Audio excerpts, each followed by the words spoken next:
I'm Osman Faruqi, and this is The Drop, a culture show from the Sydney Morning Herald and The Age, where we dive into the latest in the world of pop culture and entertainment. I'm here with Thomas Mitchell and Mel Kembry. What's up, team? How you doing? Pretty good, yeah.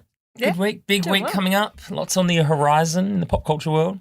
Yeah, big. One of our favourite weeks of the year, I think. Yeah, it's a big week. We're going to be talking primarily on today's show about the Oscars, which are on next Monday. But as you alluded to, Thomas, it's been a big one for cultural consumption and conversation. There's a lot happening and a lot to talk about. So there's a few things I wanted to run through with you guys before we get stuck into our Oscars deep dive. Last month, it was Taylor Swift causing a gigantic collective freakout in Australia. This time, it's the UK house musician Fred again, ... He announced a pop-up show at the Sydney Opera House that sold, I think, thousands of tickets in like 15 minutes. There was 200,000 people on the waiting list at peak time. He went on to announce a run of arena shows in Melbourne and Sydney. I hear from insiders that nearly 1 million people tried to buy tickets to his arena shows. So not quite the Taylor Swift level of hype, but still an enormous amount of interest in Fred again. And I don't know if you've seen clips from his shows at Rod Laver Arena the last couple of nights. Everyone is very into this young guy.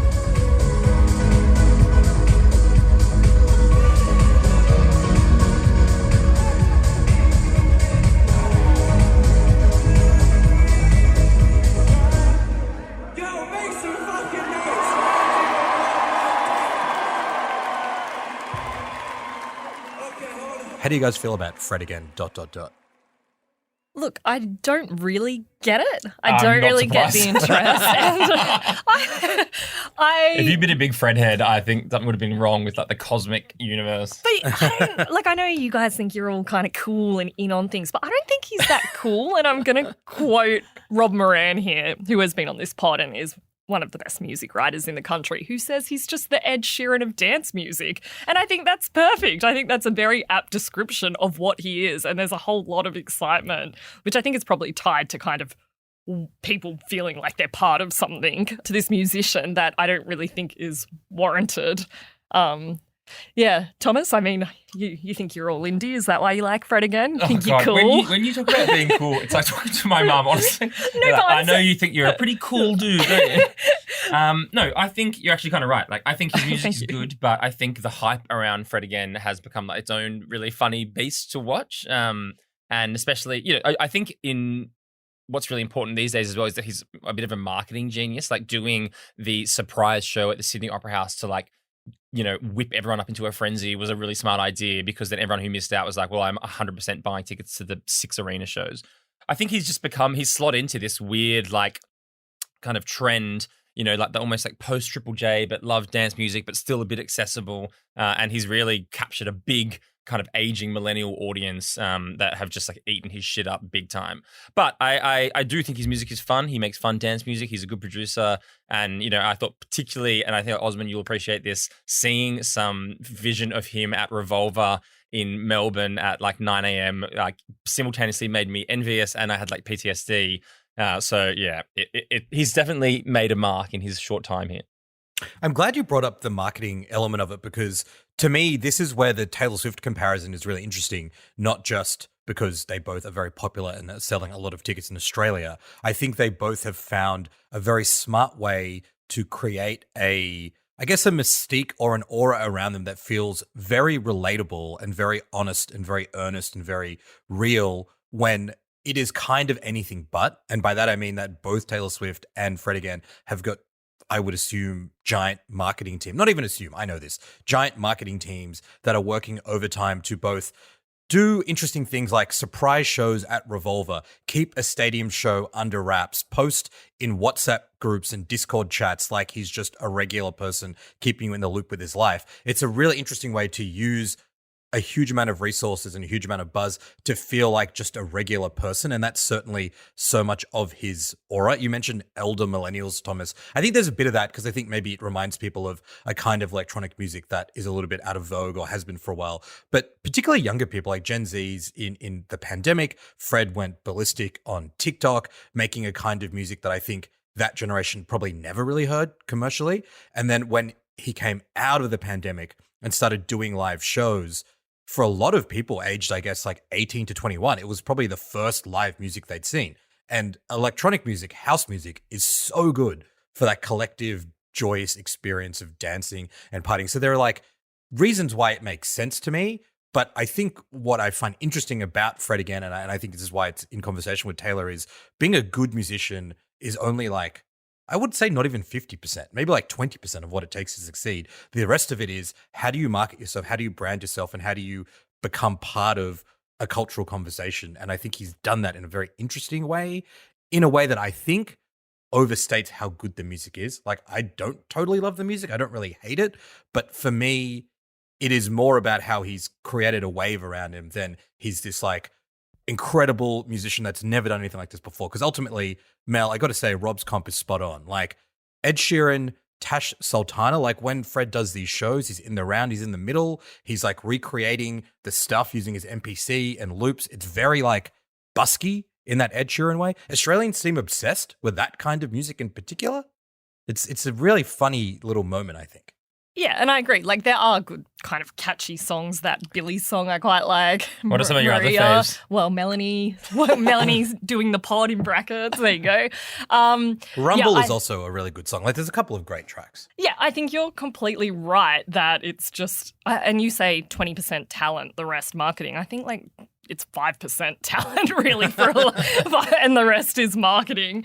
And I do think that he's managed to hit that sweet spot where, you know, it's supply versus demand of who can get to see the show, but then it becomes just a tool of social currency. You know, oh, I went to the show and I'm going to the show and I like Fred again, like I'm in the know, without realizing, like, I guess the bigger picture is that, you know, you're just being played in a way. So I do think it's just become like a tool of social currency to be like, I'm attending this gig, in the same way any exclusivity, you know, becomes a marker of your taste and class and who you are, like a performance of your own identity. So I think you're spot on, Oz. That being said, if the team is listening to this pod, we would love 6 tickets to some of the Fred again shows.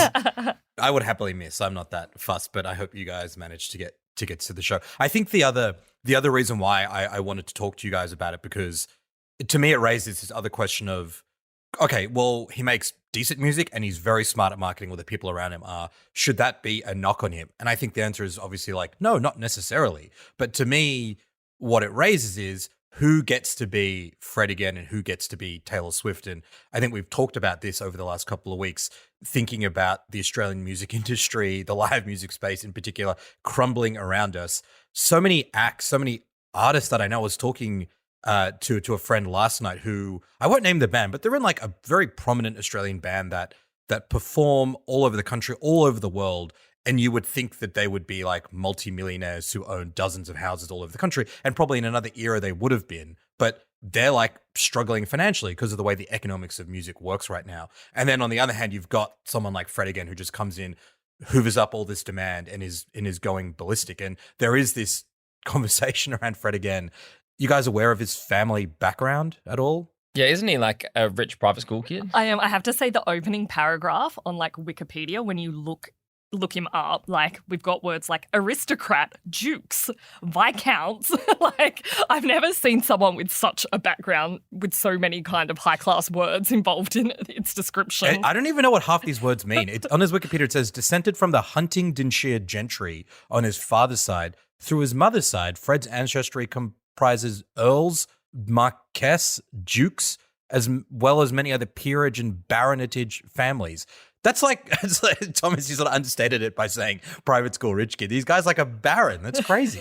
Play that shit, Fred. And I think his godfather is by Brian Eno, the very well-known producer. And this is what I think is so interesting. And I think it's a deliberate part of why he's constructed this persona around himself, because you can't really lean into that too much. Like, it's okay to be a bit rich, but it's hard to be the literal baron who was raised and taught everything he knew by Brian Eno. And I think it seems like he's working overtime to be, I'm just a normal person. This guy got his start writing songs like Shotgun with George Ezra, Solo by Clean Bandit, writing for Rita Ora, producing for Ed Sheeran. Like, he's born into music royalty. But it is interesting to see how he counteracts that because he does these shows at Revs. He's been so supportive of Australian artists on this tour.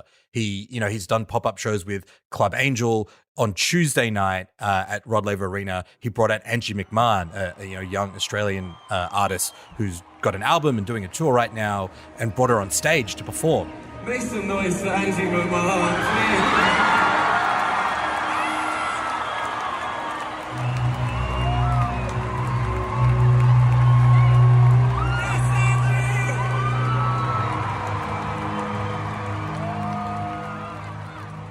And that's one of the things we knocked Taylor Swift for, was not engaging with the local music scene and not boosting that. So on that front, like, kudos to him. I think it's smart. But I also kind of think you kind of have to do that stuff because it's so easy to make fun of this guy as just being like a Nepo baby making electronic music. And I guess that's that bigger point of good on him for giving back a bit. I'd still remain worried that it's literally just Taylor Swift and a Baron that can make and perform live music in this current era of pop. Yeah, I mean, it's definitely an issue. I wish my biggest issue in life, though, was like trying to seem more regular because I was so rich. Like, if that was my only problem in life, I think I'd be doing okay. But I mean, we talked about before, that the marketing is maybe like 80% of it. And then, the talent or the good bit is only 20%. But I mean, like, I know you're wanting to speak about this. That just kind of reminds me of the maths on Dune. Like, the marketing tells you it's so good, and then you sit there for 7 hours and you're just like, this is a complete letdown. All right, well, I'm glad you brought up Dune. Let's pivot to that. I watched this movie again after we spoke about it last week. Of course you did. I had some time to reflect on what I said and what you guys said. And I've got to say, like Thomas in particular, you're so wrong on this movie, man. Like I feel like I was made out to be some sort of like sci-fi freak who was like, this weird movie that no one will like is pretty cool. And then Thomas, you're sending me text messages from your friends who are like, Oz is making this movie sound so dumb. You're right, Thomas. You're a man of the people. This movie is not only objectively very good, it has been critically acclaimed. It has been watched by millions of people. It's breaking box office records. It's genuinely very good and interesting. I just wanted to ask you guys whether you had time to reflect on your thoughts and if you had any other things you wanted to say about the state of the discourse around Dune Part 2. Yeah, I'll start off, given the only one, I am probably the only one out of the two of us that does reflect on their thoughts. I was, I took a more middle ground approach, I would probably say, but I was blown away by the box office results over the weekend, and I really did see that this film is incredibly popular, and the box office results for Part 2 have been well and truly outdone Part 1 as well. So not only has it kind of got a lot of fans, it's got heaps of new fans as well since the first one. So I'm sorry, Oz, that we made you seem like an obscure. You don't have to apologize. Okay, and also don't apologize on my behalf. But you are the man of the people. I'm the Muad'Dib of cinema, you could say. The man of the people who's never flown economy. I did reflect on it, and I reflected on it with friends. Allow me to share some of my reflections. So this is a friend of mine who texts me every moment Osman talks about Dune, confirms more and more that I absolutely do not want to see it. And this is a separate friend. Dune 2 sounds boring as fuck, lol. What are you doing? I mean, these maybe reflect more on you and your friendship I agree. group You than sound like Oz. you have completely moronic friends who are not interested in... I do have some really moronic friends. One of them is included in that group. But I just think, look, it's important that we show both sides of the debate. And, as we've discussed at length this week, Osman, some people see Dune as this masterpiece and other people see it as a 2.5-hour movie about worms. So that's the world that we live in. It is interesting, I think, even, and like Thomas, even though you didn't love the movie, like you and I were exchanging kind of Dune memes over the weekend and stuff, it certainly, you can acknowledge, has become like a significant cultural moment, probably not to the scale of Barbie, but probably the next biggest in the last 12 months. Yeah, 100%. And like, it is funny because like we're just seeing it more and more now, like both before and after a movie comes out, just like the like ecosystem of the internet around films is so crazy now. Like we have joked about, the Dune popcorn bucket or whatever, but like, yeah, like I've had people exchanging memes to me about Dune who I know haven't actually even seen the movie yet. So yeah, it's really weird that we live in this world now where that's a thing. While we're talking about marketing, there is actually one bit of the Dune Part 2 phenomenon that has left me feeling like a little bit weird. And I don't want to spend too much time on this because I want to get to the big stuff, the Oscars we're going to talk about today. But the way that movie studios, distributors, marketing firms are controlling the conversation about a movie in this day and age is really fascinating to me and frankly a little bit depressing. So in the olden days, the first you generally hear about a movie and whether it was good or bad is critics would go to screenings early and they would write their reviews in the newspaper, and great reviews would get you hyped and you'd be like, I guess that's the picture I want to go see this weekend. And a bad review would a movie would be dead on arrival, right? So it's not surprising that studios want to take some control back and set the narrative on their terms. And so what you've seen increasingly is early screenings filled with influencers more than critics. Even interview panels, which generally used to be reserved for film journalists, have now become about getting an influencer or a TikToker to ask someone involved in the movie what their favorite food is, right? To send that clip viral rather than an interesting conversation about what the movie's about and what their process was. The new thing that I've seen, and I think Dune Part 2 was a really interesting example of this, you fill your early release cinemas with fans of this franchise so that social media, IMDb, Letterboxd reviews are overwhelmingly positive because it's Crazy Spicer to say it's great. That creates a narrative that this movie is amazing, it's perfect, it's great, and no one really wants to be the first person to say it isn't quite that good. So everyone jumps on the hype train. They watch it. The box office numbers are big. You have that effect, Mel, that you're talking about with Fred again, where no one wants to miss out, so they go and see it. I think that's really interesting. It's really smart marketing. The only bit of that really annoys me is those opportunities and that space that used to be about writing about movies or asking interesting questions about the choices directors and actors and editors make, going to the kinds of people who, and obviously there are smart, interesting film TikTokers and YouTubers. I'm not knocking those, but a lot of it now is just how do we get the most engagements to get this in people's feeds to get people to watch the movie? And I think that's a little bit sad if that's the way it goes. Do you guys have any thoughts about this? Am I just being curmudgeonly? You are being a bit curmudgeonly because I do think that I think what they're doing is trying to appeal to a demographic that traditional critics aren't appealing to or aren't reaching. And that's exactly what they're trying to do. And I think there is room for both. I mean, I don't think at the Dune premiere, our movie reviewers weren't invited because someone from an influencer was invited to take photos in front of a wall of sand. I think they both can exist. And I think a more positive frame on it is to say, look, if this is how we're getting a new generation into cinema and into films, that's a really good thing. If this is a lot of people's first introduction to cinematic culture, that's wonderful. Why wouldn't we celebrate the fact that we're reaching a younger audience? And I do understand what you're saying. Obviously we don't want a dumbing down of the critical industry that we have. But I really do think it's a way of getting people into cinema more than kind of trying to remove the critical culture around it. And they can both exist because there will always be, and we had serious reviews of Dune at the same time as there is this kind of separate world going on for younger people. And I will say it's not every film, it's not like in Oppenheimer, although obviously that, because of its release with Barbie, we did see kind of a lot of social stuff around it. But not every film is treated the way Dune has been. Oppenheimer wasn't, Killers wasn't, a lot of Anatomy of a Fall. These are really big, critically glorious films, but they're not being treated this way. So it is these kind of blockbuster films that are getting this treatment particularly. Yeah, and I think there will always be a few of us brave people who go on the pods and say Dune 2 sucks. No, I think it's a very valid argument. I think you guys kind of covered both sides. I do think, it ultimately just be about the balance. I remember when I went to the Saltburn screening and I was like, oh, this is really weird. It was such a almost party-like atmosphere in the cinema. And this was 2 weeks before it came out. And then when it was lights up, I saw several, I would say 60% of the crowd was influencers who I knew and recognized, and then would a day later saw their content online. And I guess it'll be about the balance. You don't want to kind of flood it with that. I know it's so tempting for these movie companies to get the influencers in to be oh, they'll, you do 3 posts to your 200,000 followers about how great Saltburn is and blah, blah, blah. But I don't ever think we'll see, the full watering down of the critical, culture. Yeah, I hope so. And you guys are right. I mean, we are very lucky to get great access to these movies. We get to watch them earlier, as do critics, and we often get great access to stars and talent. So I'm not saying that this is the end of good film criticism, but something about the way that the Dune stuff operated on one hand, super smart from the studio and has clearly paid off, but I just can see, like Paul Atreides with his spice vision, a darker path ahead if we follow this one too far down the track. But one to watch, I reckon. I mean, I don't know what that metaphor means, so something about a worm, I think. Yeah, blue liquid.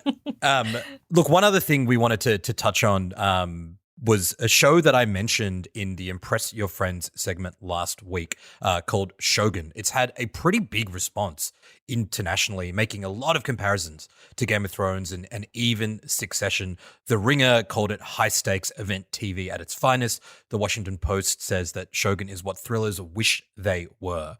It's a show made by FX in the US. It's the home of shows like Atlanta, Legion, It's Always Sunny, but this feels like they're leveling up. It's one of their most epic, intense shows yet. It's airing on Disney Plus in Australia. And if you didn't catch me talking about it last week, very quick summary. It's set in Japan in the 1600s. It follows an Englishman who ends up shipwrecked in the country and quickly becomes ensnared in political intrigue as this group of 5 Japanese regents who rule over the country try and politically outdo and backstab each other.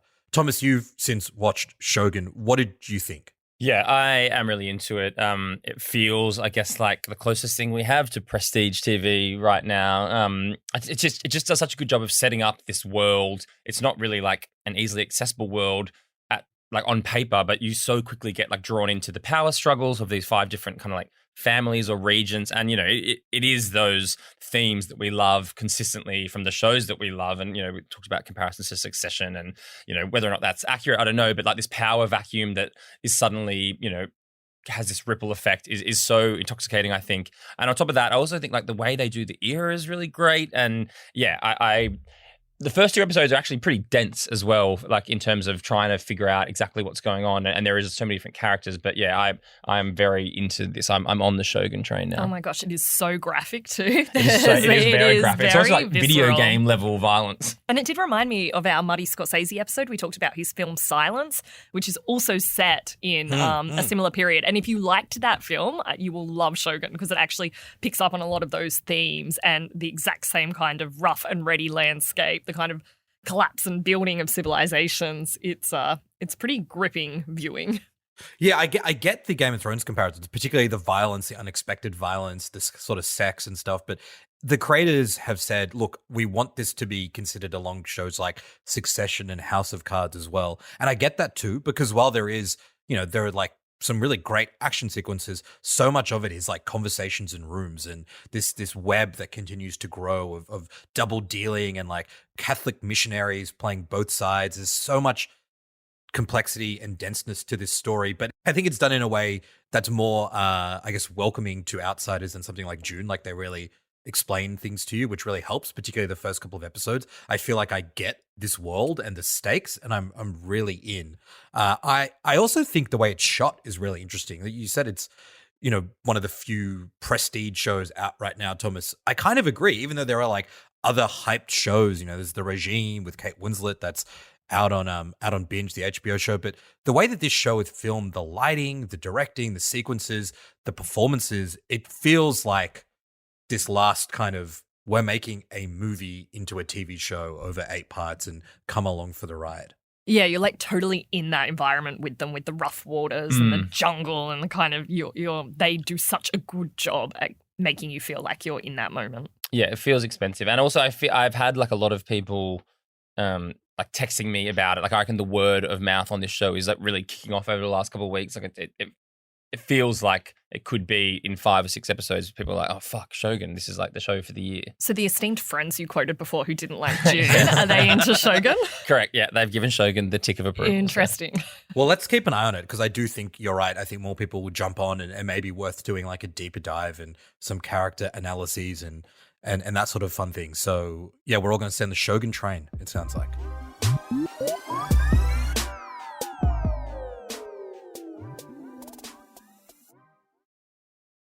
All right, folks, the 96th Academy Awards are nearly here. They are airing during the day on Monday, the 11th, Australian time.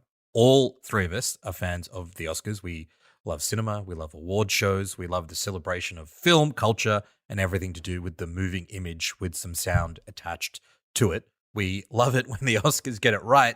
We love it when they get it wrong. We love it when they do both on the same night, which they basically always do.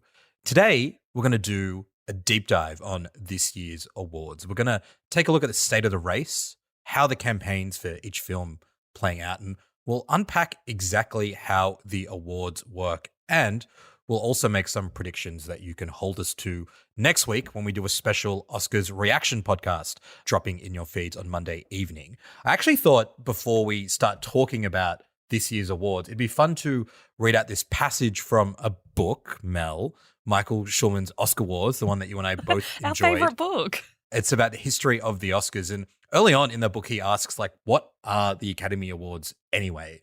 And he says, they're the closest thing America has to royalty. They're the only thing forcing Hollywood to factor art into commerce.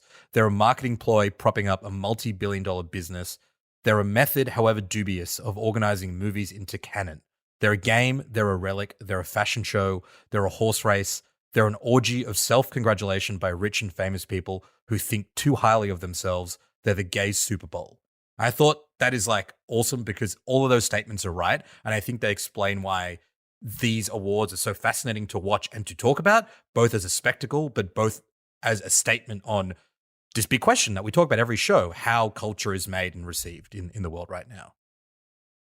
Yeah, just hearing that made me excited. Yeah. So now we've got that kind of summary out of the way. I thought it'd be fun if the three of us started with sharing some of our favorite Oscar moments from recent years. What are the bits that stand out that you still think about that make you think, God damn, I love this insane group of people and what they get up to?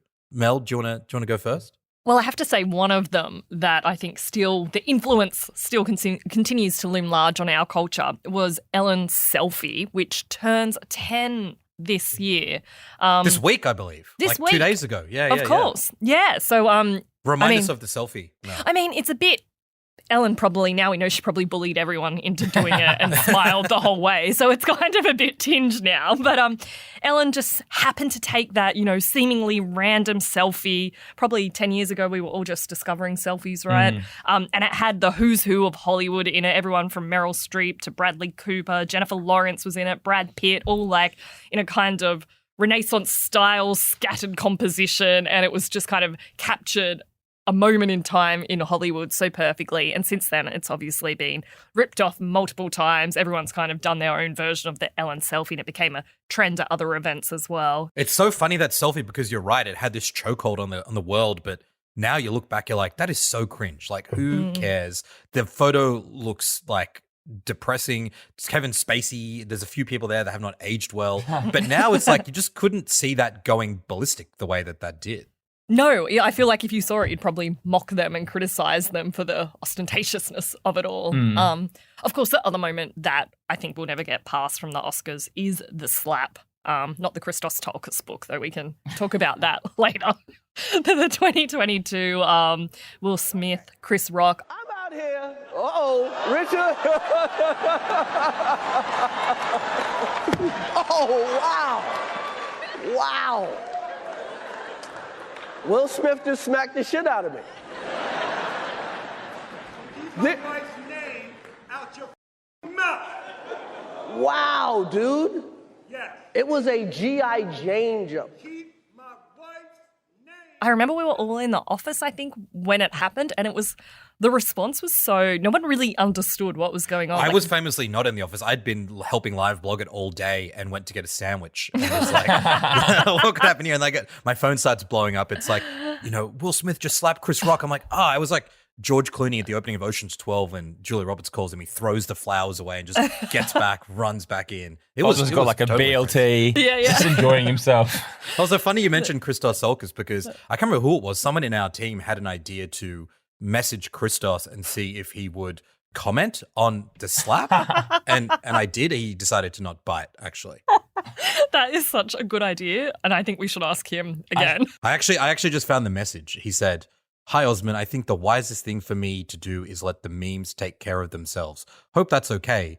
Don't hesitate to ask me anything. My best, Christos." That's a great message. That reminds me of the time I asked Helen Garner to write about the Kardashians, and which I still believe would have been a remarkable commission. You bring this up often. She just replied one line, "No, not for me." Yeah, but do you remember we were all very confused about whether it was a joke at first or like whether it was staged? There was at least a few minutes where everyone was kind of confused about whether it was set up, one of those kind of interactive Yeah, it just seems so moments. outrageous that it wouldn't actually happen. I remember shortly after Osman was like, you have to write this anatomy of the slap piece where I broke it down into like, it was like, it was like a replay of a football game or something and like broke it down piece by piece and we got like vision made up. And that was another one of those times where I'm like, I used to be somebody. And now No, it here was I one of am. those times where you said, "Oh, do I have to?" And then it became one of the most beautiful and best read pieces. It actually did absolutely pop Thomas off. would have been like, is this even a story?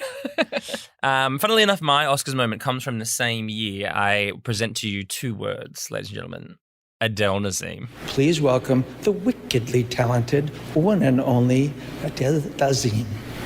Aside from the fact I love Travolta, I also love late era Travolta because he's just like fucking careening out of control. He's a pilot whose face doesn't move. Everything he does is hilarious. But the fact that, we can still have something like the Oscars, which is the most heavily coordinated, one of the most watched cultural events in the world, and you can still have these hilarious slip-ups is very funny. Obviously, it was when John Travolta went up on stage to introduce actor and songstress Idina Menzel, who was going to, perform "Let It Go" from Frozen, and he obviously his logic is that he misread the phonetic spelling of her name on the teleprompter, and he said Adele Dazeem.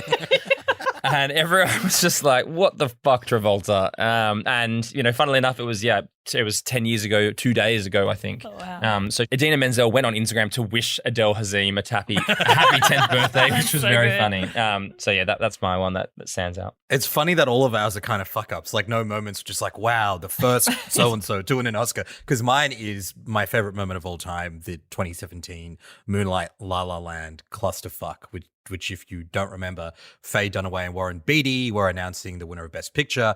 Everyone knew it was down to La La Land and Moonlight. There was like shades of the 2009 VMAs, this kind of like clash of race and culture and films and what stories matters. This beautiful queer black story that just looked stunning compared to this movie about Hollywood. I'm not a big La La Land guy. You guys know that. And then they announced that it's La La Land. All the producers jump up. Everyone's celebrating. It's pretty exciting. Then Jordan Horowitz, the producer, looks at the envelope and says, "There's been a mistake. Moonlight, you guys won Best Picture." We lost, by the way, but Guys, I'm sorry. No, there's a mistake. Moonlight, you guys won Best Picture. Moonlight won. Come on, this is not a joke. This is not a joke. I'm afraid they read the wrong thing. This is not a joke. Moonlight has won Best Picture. Moonlight, Best Picture.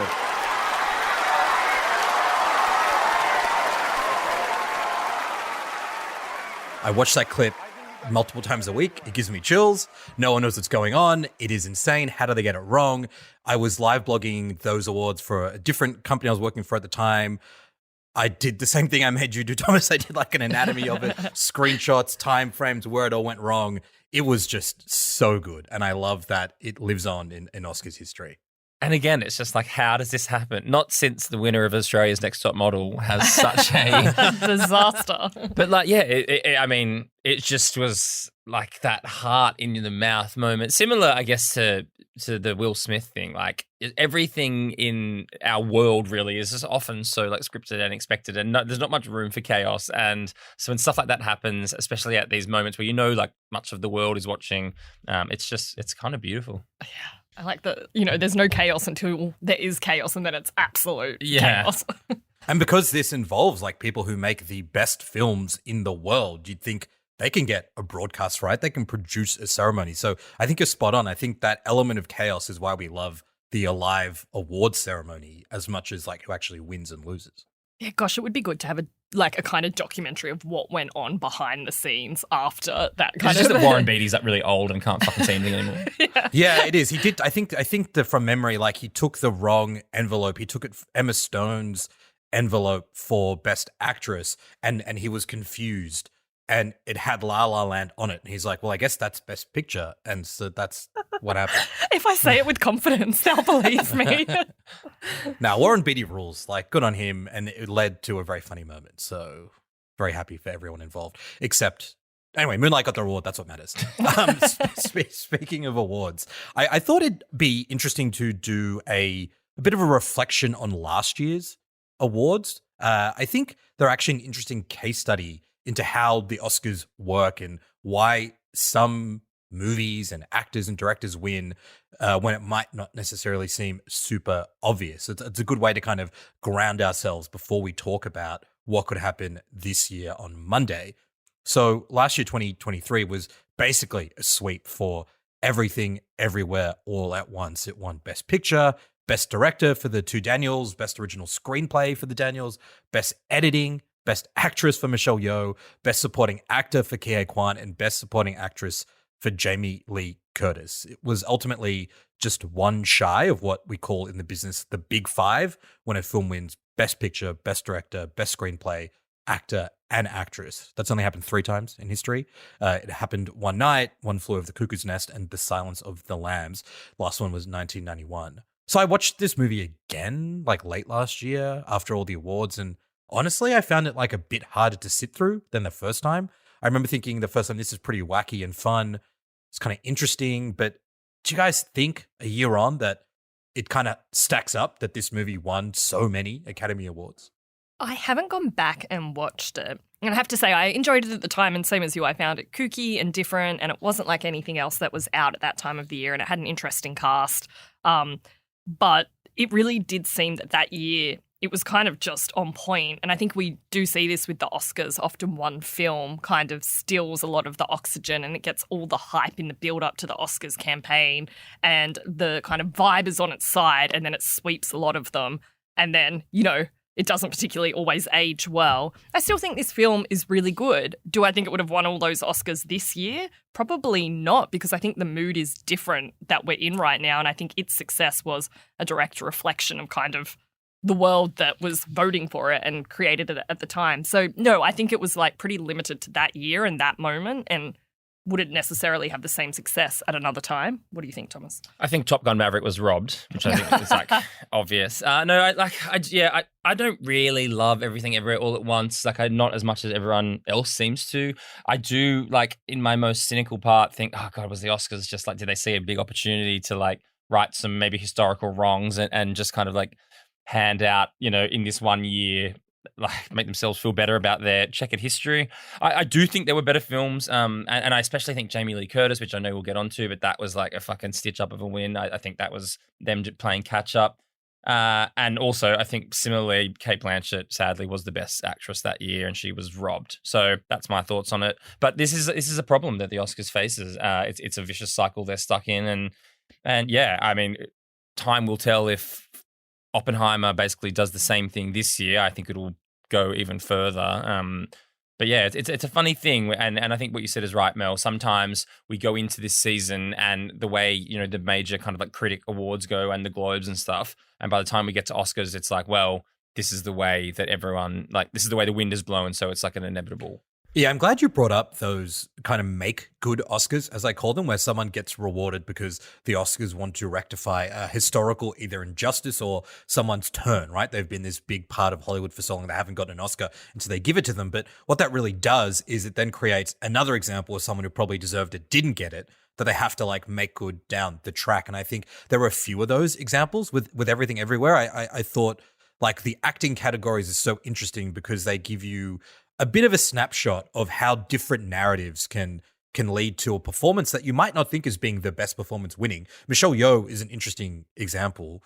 Was she better than Cate Blanchett in Tar? Like, I don't think so. I think Tar was an astonishing movie, and I thought Cate Blanchett did an extraordinary job. But the Oscars aren't just like a literal who was the best in a movie. There's all these questions and conversations and historical threads. Like Blanchett, for example, has an Oscar.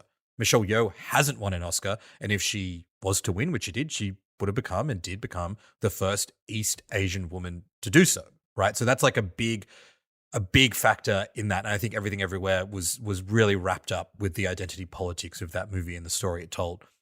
Then Ke Kwan, who won Best Supporting Actor, it was sort of similar. Like, you could argue, and I probably would, that both Barry Keoghan and Brendan Gleeson gave more compelling performances in Banshees of Inisherin. Like, Kwan was fine, But he had this amazing comeback narrative, right? He was basically written out of Hollywood because of racism for decades and decades. He gave powerful speeches when he won at other awards, and it just became a story of like, we've got to rectify the injustice we did to Ke Huy Quan, Barry and Brendan. And you mentioned Jamie Lee Curtis, Thomas. Like, that feels like a total just like, Jamie Lee Curtis, thank you for everything you've done for Hollywood. Take this award, because she's like, that role is fine. I don't think she thought when she was doing it, she was going to be up for an Oscar, right?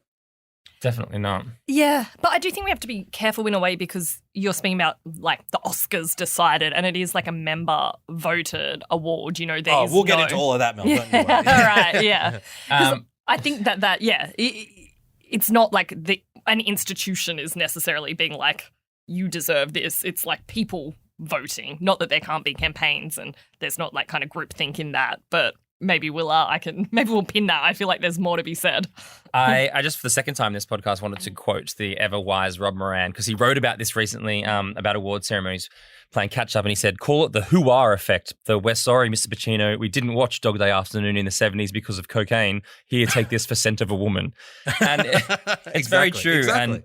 And, you know, it's funny, I was watching DiCaprio's acceptance speech for winning for The Revenant, which is not his best film. He was a 6-time nominee. He probably should have won for The Departed. And, you know, he got the Oscar for The Revenant. Same thing with Scorsese winning for The Departed instead of Goodfellas. Their list is endless. And, you know, again, I'll quote Rob here, who actually recalled the very recent and very wise words of Jay-Z, who said, these organizations at least have to get it close to right. Yeah. And I think it's good to have that history. And I think that's why Michael Schulman's book is so interesting, because for people who have just like jumped on the Oscars train and are really excited about what it says, they always do weird things. Like, do not look to them to be an objective, you know, decider of what the best film or the best performance are. They're a political organization in the sense that, and you're right, Mel, we're about to get into how they're deciding things, but everyone in the Academy, the near 10,000 members, have their own personal views and biases. A lot of them don't watch every movie. And yes, there are campaigns and narratives that push people in certain directions, but they're very fallible. They'll be the first to admit that. They've made outrageous choice. Green Book won an Oscar. Driving Miss Daisy beat Do the Right Thing. And it's almost because they get things wrong a lot that I think it's so interesting to talk about, because it'd be kind of boring if they just nailed it all the time. I do think too that like really good stuff is often not appreciated in its time, which speaks to some of what we're saying about people being recognized well after the moment of their art. Like, great art doesn't necessarily shine in the moment. What's the kind of the marry the age, widow in the next, which I always talk about. Like, you know, if you're so on point as an artist, I don't know, sometimes you don't necessarily last the test of time. And I guess some of these historical revisions are people being recognized later on for the influence and significance they had then, but it wasn't appreciated. Yeah, I think that's a really good point. All right, let's break down how these awards are actually decided. What do you guys know about how the Academy decides who is nominated and who wins? They just ask Warren Beatty. And I know the very respectable PricewaterhouseCoopers is doing the auditing, so that's no. Actually, to be fair, I don't know if I know. I don't like. I'm sure when you inevitably tell me in about 2 minutes, I'll be like, oh yeah, I did know that, but I don't think I know exactly how it works. I do know, but it's very complicated. So I'm going to hand over to Osman. He's read this book called Oscar Wars. He might be able to shine more of a light. Let me tell you, I've gone super deep. And even if you go on the Academy's website, when they explain voting and stuff, it's very superficial. And me being like a kind of, I guess, election numbers nerd as well, was really fascinated in the specific mechanics of all of this. So I've gone pretty deep, and it turns out it is super fascinating, believe it or not. But I think the first thing we should say, and this is to your point, Mel, these awards are not judged. They are voted on. And by that I mean no one gets together and says, okay, so we've all watched these movies. Now let's sit down in a room for a couple of hours and debate what deserves a nomination and a win. Like, this is an anonymous ballot. Obviously, people talk to each other about what they think is good, and we'll get into campaigning later on, but the nominations and the winners are the result of like thousands of discrete votes. It's more like an election than like a literary awards judging panel where you just debate and decide these things. And so who votes? The Academy is made up of just under 10,000 people from all around the world. It's actually a 60% increase from around a decade ago. And that big increase happened because the Academy was trying to diversify its membership in terms of gender, race, and nationality. Each of those members is divided into different branches. It's like actors are in the acting branch, directors are in the directing branch, etc. And when you get to voting, this is where it gets really interesting. There are 2 rounds of voting. First is deciding who the nominees are. Each branch gets to vote on the eligible movies to decide who's nominated, and every category has got 5 nominees except for Best Picture, which is 10, and everyone gets to vote on that. So basically, if you're a director, you get to decide who the nominees for Best Director are. If you're a writer, you decide on Best Screenplay. The method used, this is where like nerdy brain is, and if you're an Australian political science fan, you're definitely going to want to turn the volume up on this one. The method used to vote and decide on the nominees is a system called proportional preferential voting. Where have you heard that before, Thomas? Succession. No, like when we vote in the federal election? Yes, that is the system used to elect the Senate in Australia. You're going to Canberra. You always wanted to go. You're It going. was always my next posting.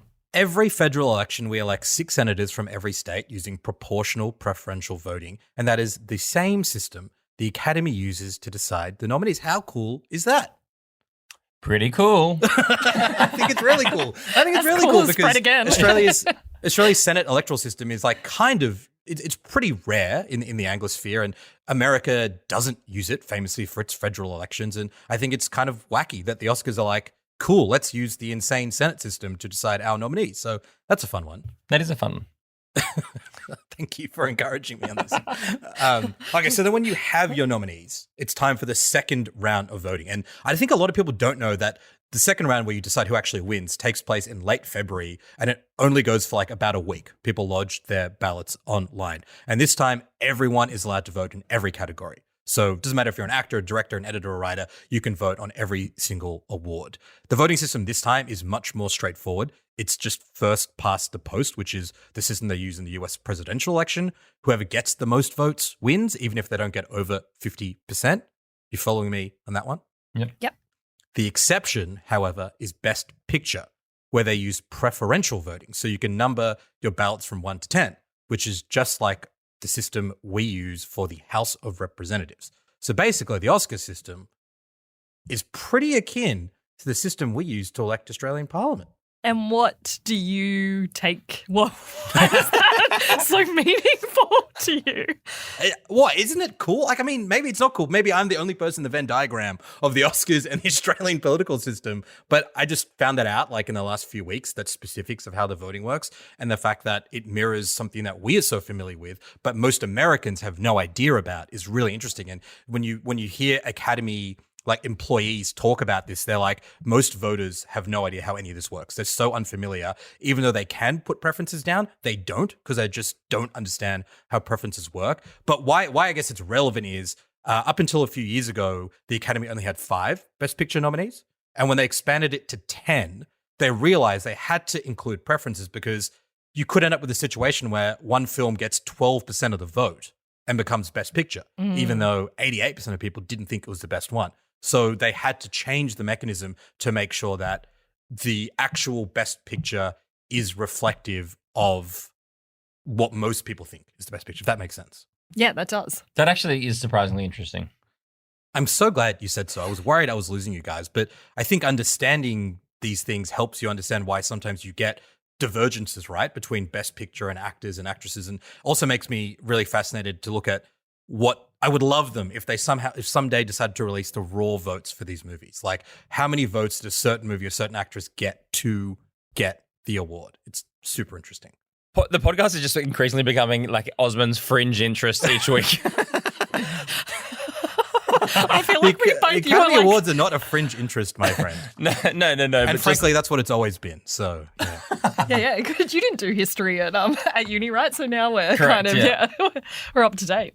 Okay, so that's like the system, that's how it works. But in reality, the actual process, or I guess the campaigning, the way that this plays out behind the scenes and in front of the screens is way more interesting than just like how votes are tabulated by Price Waterhouse Coopers. I want to ask you guys about campaigning. Like, we see this happen. We are kind of sometimes part of it, right? Where you'll get a PR person saying, hey, can you do an interview with this actor or actress or director? They want that person part of the narrative. They want that person talking about all the specific things they did to make this movie so good, because Oscar voters, and there are lots of Australian Oscar voters in the Academy, might be swayed by that and might vote for that person. How do you guys feel about campaigning more generally, and also any interesting highlights from the campaign for this year's Oscars that have stood out to you? Yeah, I do think it's a little less for the Oscars than it has been previously for the Golden Globes, because for the Golden Globes, you have to be a member of the Hollywood Foreign Press Association. And then they really do sometimes only give access to actors, to people who are part of that association, knowing that they will be voting. So the Oscars is slightly different just because of the sheer number of people who can vote. But I mean, yeah, you do see the momentum and the push that develops behind these films. And none of it just kind of rarely does it grow authentically, as we were obviously talking about earlier in the pod.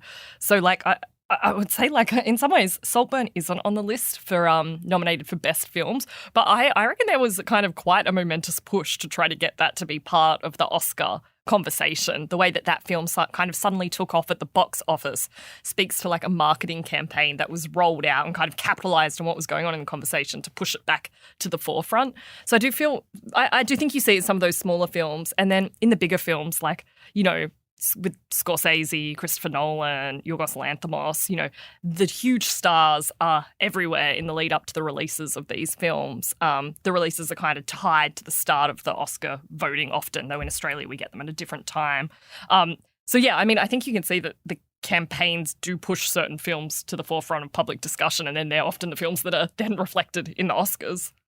Yeah, I think it's funny. Like, I remember last year, our colleague Meg, who is currently on maternity leave, but like just a week before the Oscars, they just like made Austin Butler available to her. Do you remember that? She did a really long sit down with Austin Butler. Like, he was in the middle of a very intense campaign to win Best Actor for Elvis. He was probably the best shot that film had at a big award. And yeah, like I remember even saying to Osman, like, it's so weird that Austin Butler is just like got like 45 minutes the week before the Oscars, because they were just like really putting him out there to like push hard, and you know, he kind of, it was a great interview. You should go back and check it out. But yeah, it is interesting that, you know, even though we kind of look at these awards and think everything's maybe like preordained or it all feels so far away, like it is still such a big campaigning thing. And if you've ever spent time in, especially like in the States around any kind of like awards season, like we don't get it as much over here because we're not like obviously like in the ecosystem, but like over there it's like the full billboards, like for your consideration. And you know, on TV the ads are like relentless, like it's the constant pushing down your throat of the message of like vote, and like it's just like pushing the awareness, and we don't really get it here as much. It's a very strange thing to see. Yeah, and all these studios have got big budgets for not just marketing movies, but for the Oscars specifically. Like for those ads, they also, more often in the States than elsewhere, but also elsewhere, particularly as the academies become more internationalized, will host events and they'll get the actors and the directors there, and it's like a political campaign. There are rules around campaign finance, like what you can and can't spend money on, and people will shake hands. There was someone telling a story on a podcast I was listening to where they're like, I'm voting for, I think it was Robert De Niro. No, it was Robert Downey Jr.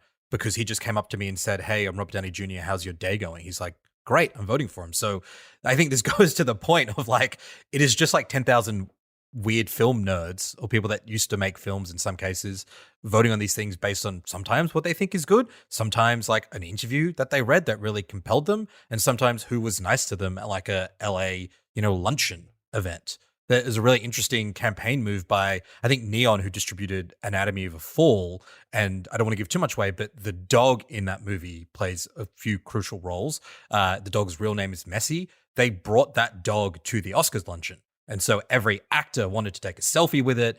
All the media took photos of it. And so all of a sudden for a week in the key voting period, everyone is talking about Anatomy of a Fall. Like those kinds of tricks are used just to get your film in front of people. And it would be interesting to see actually how many voting Australians we have in the Oscars, because it could speak to how much access we get to these people and also to the release dates of films here, because if they're looking at Australia as a smaller or larger voting bloc, I think it would kind of determine how films are rolled out here. I don't think we do have those numbers, but it would be fascinating. I would love to have. The more data on this stuff, the better. And maybe I will start a consultancy on the slide, just helping rally votes for different movies. The other part to this, I guess, story is what we call the precursor awards. And Thomas, you were talking about these before. Like, you can sort of basically start to predict what happens at the Oscars by looking at things like the Golden Globes, the Critics' Choice, the Directors Guild, the SAG Awards. Do you want to talk a bit about that? Yeah, like it's funny. Certain awards seem to carry more weight, but like award season generally, you start to get an idea of like which films are the ones that seem to be leading the way, and specifically in like like Best Actor and Actress and Supporting Actor and Actress, you really get a sense of like who the voters are going with, or if it's a 2-horse race, we can start to see like, oh, okay, but like critically, the Critics' Choice are going with, let's say Cillian Murphy and Oppenheimer, whereas SAG has gone with Paul Giamatti and The Holdovers, and it's really funny because we talked about it last week in a story. SAG, especially, which is one of the last awards of the season, very like the overlap with the Oscars winners is like almost like for like. So that's often a big one. But yeah, we have this full awards season now that by the end of it, the Oscars is kind of the cherry on top, but it almost robs us of the mystery because it's like, well, really, it's going to come down to like, 1 or 2 films, and there's going to be 1 or 2 categories where we maybe don't know, but we're pretty sure. Like, it's created this system whereby the mystery is gone a little bit. But that basically come March, the whole industry has an idea of like, if you're just turning up as a nominee and you're not, like, there's not a chance you're winning. Yeah, and if you look at like the kind of the odds that the betting companies are putting on it, like everyone, well, the gamblers are pretty sure that they know who is winning every single category at this point when it comes to the Oscars. Yeah, the bookies odds for this year's are like pretty depressing if you go and look at it. Like it doesn't like make you want to watch the Oscars a bunch because it's like, well, they know who's going to win. Well, I think that very neatly brings us to this year's awards. Let's start by listing the 10 nominees for Best Picture.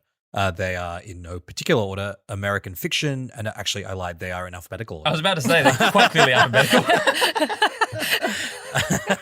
American Fiction, Anatomy of a Fall, Barbie, The Holdovers, Killers of the Flower Moon, Maestro, Oppenheimer, Past Lives, Poor Things, and The Zone of Interest. And how do we feel about that list? It's so interesting because I feel like there are a couple of movies where at certain moments I was like, that's probably going to win. Like when Killers of the Flower Moon came out, it felt like, cool, this big epic Scorsese thing that he really pulled off.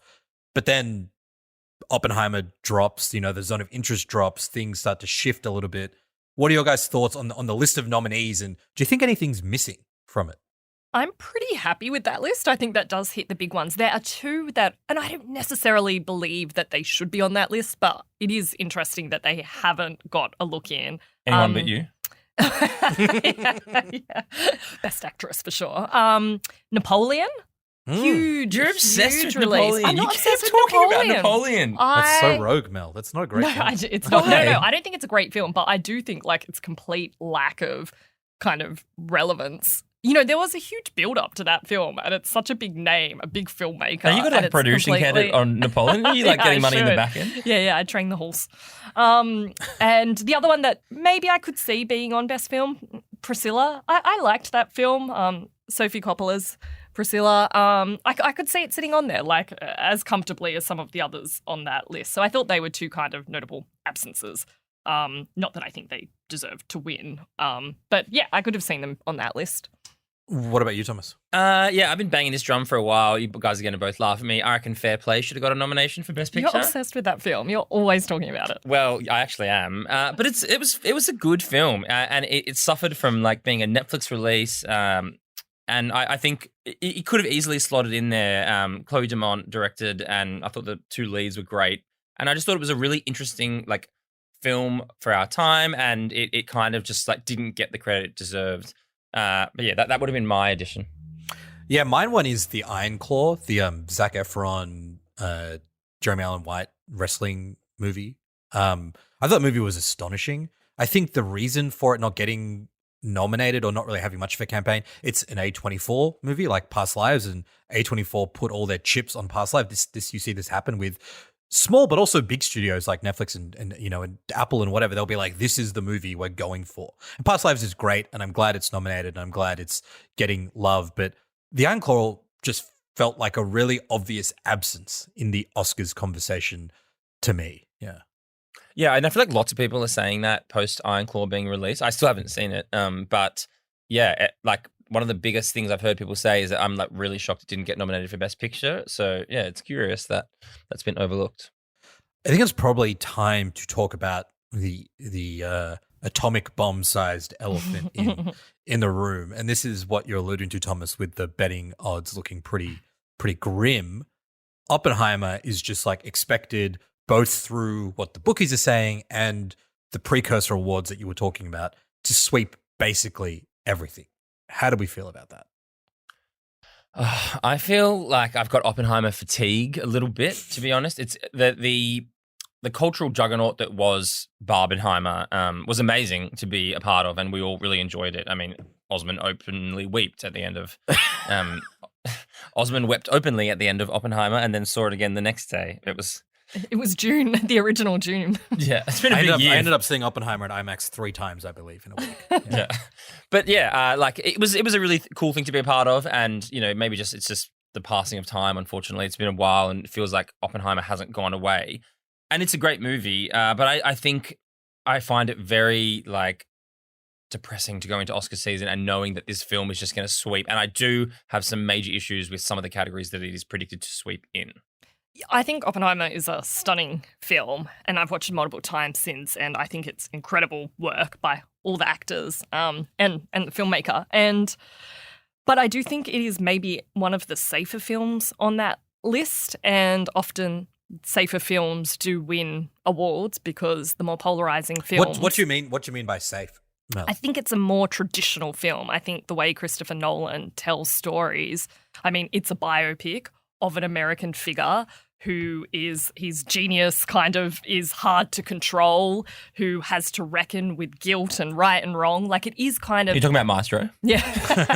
I mean, that's kind of a similar genre film, right? Obviously, Christopher Nolan's film is way better, and Cillian Murphy is way better in it. But I do think it's a film we recognise, particularly Hollywood recognises. It's tried and true and tested. And I'm not saying that to take away from how powerful it is, but I think the format is kind of one that universally people agree on. And when people universally agree on something, that's kind of going to win. Whereas more something like Poor Things is way more divisive, which is probably why we won't see it win Best Film.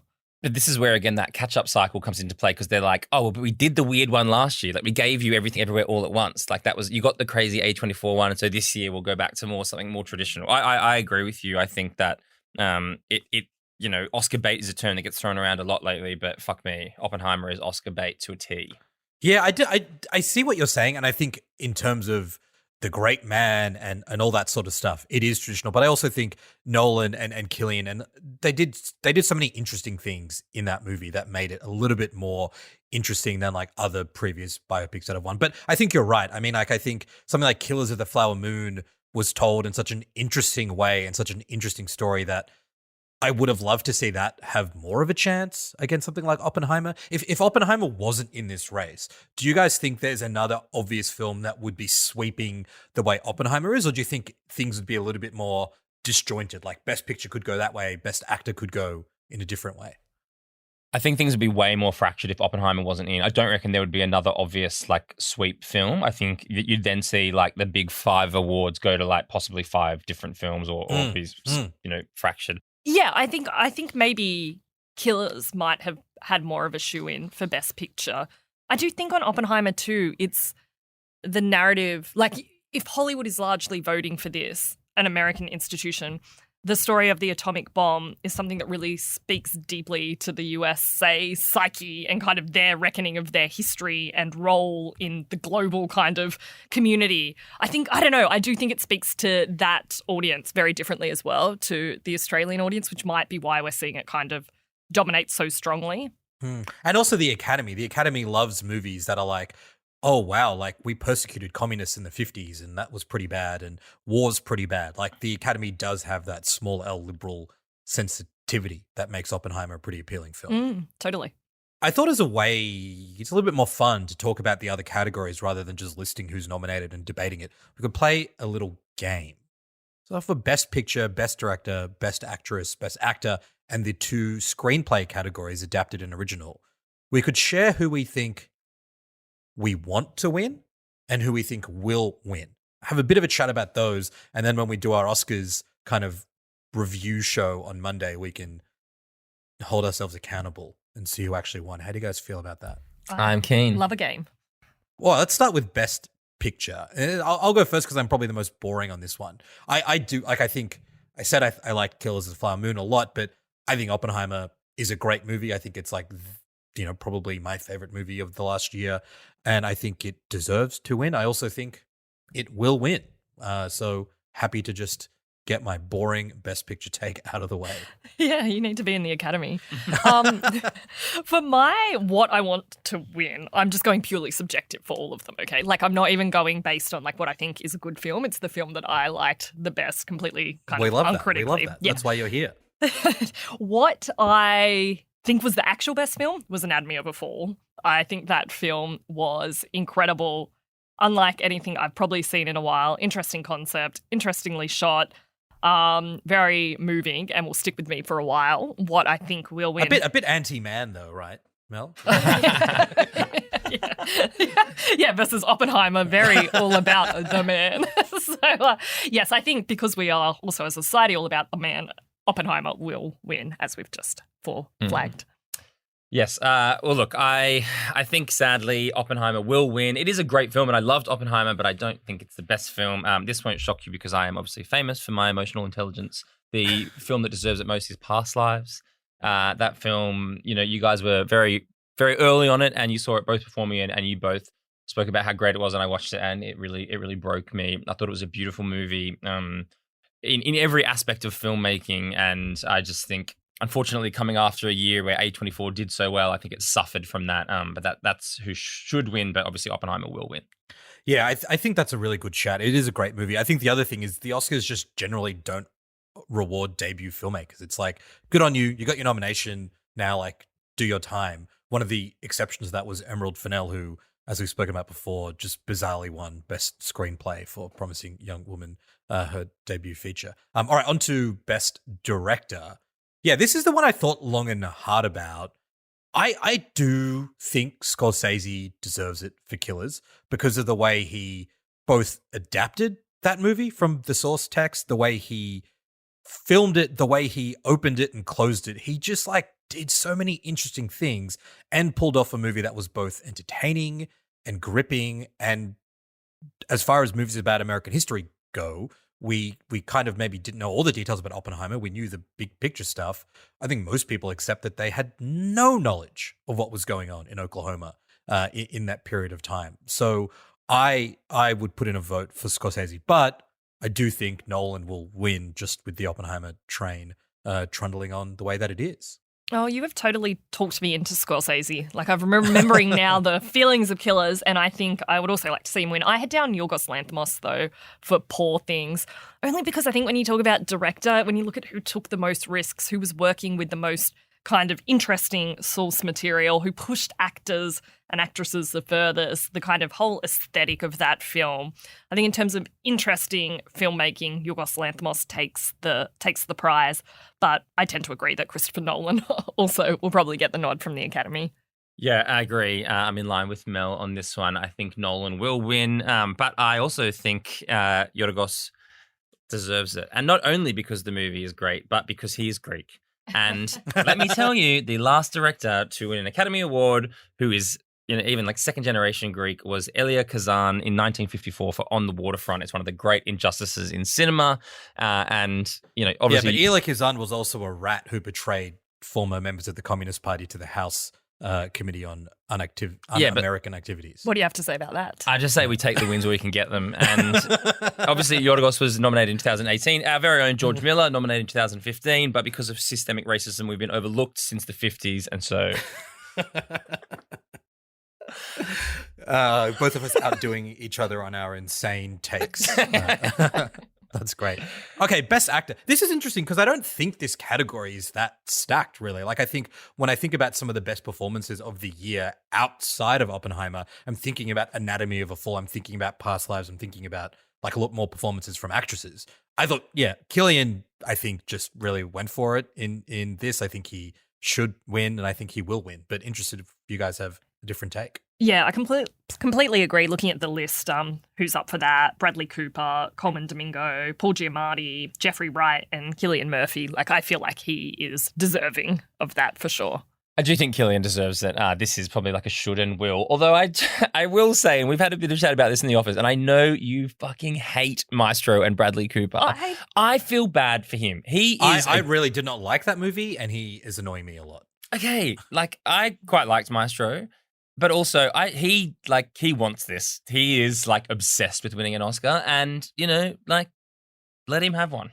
Yeah, but sometimes you want things and you just don't get them. Yeah, is that how the world should work? Like, yeah, good on him for wanting Don't we it. They all feel a want bit it, bad for Bradley Cooper now? Like no one's working harder for that Oscar than Bradley Cooper. I think he's been overrated his entire career, and it's time for him to understand his place. He'll get one. He'll do like The Hangover 4 in 5 years, and they'll give it to him for that. I also don't think I didn't mind that film as much as other people seem to, but I don't think his role in it was that impressive, particularly not compared to Cillian Murphy's. And I think the best parts of that movie were Carey Mulligan and him in dialogue and conflict with her. Like, alone, he did not carry that film. Yeah, true. But anyway, it's all a moot point because Cillian will win. Well, let's go to Best Actress. And this is one that I changed my mind on like recently for a really interesting reason. Sandra Hüller, who is the lead in Anatomy of a Fall, but is also a really big part of The Zone of Interest, another movie nominated for Best Picture. And I know that people are nominated for like individual movies, but the fact that she was like astonishing in two pretty fascinating and interesting and very well-made movies, like hats off to her in the same year. And I thought she really killed it in both. So I would love to see her win. I do think, and I'm not upset about this at all, I do think Lily Gladstone will win for Killers of the Flower Moon. I know there's like a Lily versus Emma Stone thing going on. I think it's probably the most interesting category where we're not totally sure what's going to happen. Yeah, and I think Lily will win. She's won those awards, Thomas, that you mentioned tend to overlap the most with the Oscars. It seems like the most likely result. Yeah, I would really like to see Lily win. I think that what she did with that role, the kind of quiet power of the character she played, was remarkable and very moving. And I think Emma Stone was fantastic in Poor Things and like really had to put herself out there as an actress. But it is in many ways a larger than life role versus what Lily Gladstone had to do with holding back but still managing to convey so much. And I think in terms of acting, I was more impressed by Lily than Emma. So yeah, I think she should win, and I reckon she probably will too. I'm pretty sure that Lily Gladstone's going to win this category. I know that Emma Stone has kind of been tipped to win it, although just recently the bookies have like seen Lily move in front. That's interesting. But I also think like it's one of those things where, and I think lots of viewers often assume this, like the Academy looks at what's happening and then it's like, we'll just give out one here to make sure that like that film gets its big award. And not that Lily's performance doesn't warrant the award anyway, but this feels like the category where Killers will like get its just desserts. And she was amazing in that movie. Emma Stone's already got an Oscar. Like it all just seems to add up that like I think Lily Gladstone should and will win this category. So yeah, out of all of those, we basically all agree on who we think will win, which is interesting because it means that we can't say we're better than the other on Monday. That is annoying. But also I think speaks to how locked up the race is. A couple more categories to whip through, which I thought would just add a little bit more uncertainty to the equation: original and adapted screenplay. So original screenplay is where I think Past Lives could get a nod and deserves to get a nod. It's a great screenplay. Like we've talked about the movie before, don't need to go into it again. Just beautiful, simple, moving, like just affected almost everyone I know who saw it. I think The Holdovers will probably win just because Giamatti is part of this narrative. After he won the Globes, he's being considered as a pretty close second to Cillian in Best Actor category. So this could be where The Holdovers manages to just get something. What are your guys' thoughts on original screenplay? I would like to see Anatomy of a Fall win. I think that film is told in a really interesting Wow, this movie had a big impact on you. I thought it was pretty incredible. Like, did you meet the dog? Yeah, I would love to. I would. Yeah, the dog is great though, isn't it? How good's the dog? What a role! The whole time I was like, how did they get it to do that? Yeah. I just think that how that story unfolded, like the kind of slow release of information at the same time as you're slowly starting to doubt people more and more. Like, I always think when you watch a film and you can't really see the joints of it, like that is when I'm like wondering how did they do that? How is it working? Like that's a really good film. So I think I would like to see that win. I actually think Past Lives will win. Yeah, interesting. Yeah, I think it's a way to acknowledge that movie, which deserves to be acknowledged, to commend and encourage a first-time filmmaker, and that could be where it gets its nod. And it is well-deserved too. If there was an award for best use of a steel band cover of 50 cents per AMP, I think Anatomy of a Fall should and would win that category. Yeah, it was in my head for so long after the film. We could also do some like quite a fun, best dog in a movie. Yeah. Do you have one at the top of your head? No, we'll do it next year's pod. Anyway, I think Anatomy of a Fall will win best original screenplay. And do you think it should? I think it should, yeah. I think it should. But I definitely think it's more curious to talk about Best Adapted, which obviously we'll move on to now because of, Osman, we've discussed this previously, the Barbie element. Yeah, well, talk us through that. So Barbie ended up being put into that category because I guess the argument is that Barbie, the doll, is a source material that is being adapted. Yeah, so I believe it was originally submitted for Best Original because obviously, the world and the story was completely created by, Greta Gerwig and Margot Robbie and the entire team, and Noah Baumbach, Greta Gerwig's husband, who also co-wrote the movie. But then it was pushed into Best Adapted because they made the argument that there was original source material for Barbie. But I mean, I don't know. It's now up against American Fiction, Oppenheimer, Poor Things, and The Zone of Interest. Pretty stacked field, but luckily both my should and will line up. It's a film that we all enjoyed, a film that we discussed at length recently, and that is American Fiction. Yeah, I would like to see American Fiction win, and particularly when you know that the book, Percival Everett's book, is kind of written in a book within a book. I think the job of translating that to screen is pretty impressive, and the balancing of the satire with the familial relations was really well done. So I'd like to see that win. I reckon Barbie might win this. It will be controversial. Maybe it'll be the controversial moment of the Oscars. But I do think they might want to give Barbie a bit of a nod, and people might see this category as a way to celebrate that film and Greta Gerwig and her role in it. If Killers was nominated, I would put in a plug for that. It's bizarrely not, even though I think it's maybe the best adapted screenplay this year. I think without that, I agree with you guys on American Fiction. Don't be shocked if The Zone of Interest picks up here. Like, that movie is having a bit of a run at the moment. It, picked up a bunch of awards at the BAFTAs. It's really landing with a lot of people.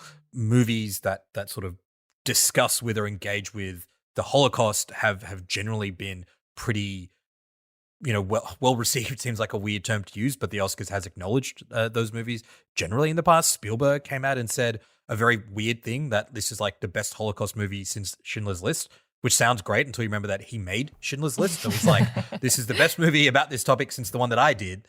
So I think that could be an interesting one to watch as well. Are there any other categories you guys wanted to mention, any races or any particular films that we haven't touched on that deserve a little bit of conversation? Yes, I mean, it's no conversation about the Oscars is complete without getting a little bit parochial and talking about the Australians nominated. Obviously, Margot was famously and controversially shut out, even though I think we all agreed that she probably didn't deserve a nomination. But yes, there are 2 Australians nominated in one category, which is live action short. So Nikki Bentham, a producer of The After, which is on Netflix, and Sarah McFarlane, Red, White and Blue. So they're both 2 Australian producers up against each other in Best Live Action Short. And actually, I haven't seen either of those, but The After is kind of the hot favourite now, and we always love to see Australians do well. So that's Nikki Bentham up against Sarah McFarlane in Live Action Short. Great shout. We do. And the Australians, we do really well in cinematography. Historically has been where we often shine at the Oscars. Look, for music, original song, I wouldn't mind seeing I'm Just Ken get a nod, but particularly I'd like to see it get a nod over the Billie Eilish song. Oh, seriously. Enough with the Billie Eilish thing. If one is going to get it from Barbie, I want it to be I'm Just Ken. Yeah, I find the Billie Eilish song so drab and I'm Just Ken way more fun.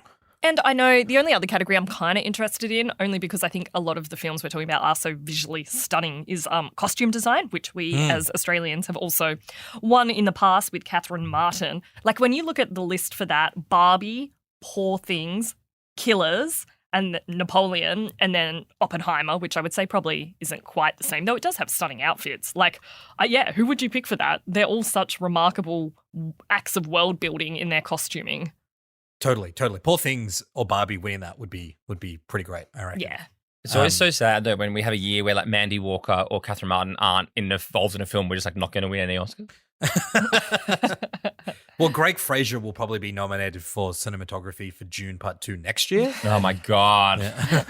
We'll get to relive it all over again. I was like, I saw it for the 800th time last week. And The only other thing that I wanted to mention, I won't go in deep on this one, is Best International Feature Film. I love this category, not just because, it's also a category where Australians can sometimes compete, but the politics of it are the most fascinating. So the way this works, unlike the other categories that I ran through before, each country actually has a system whereby they nominate what the one movie from that country should be in terms of contention for Best International Feature Film.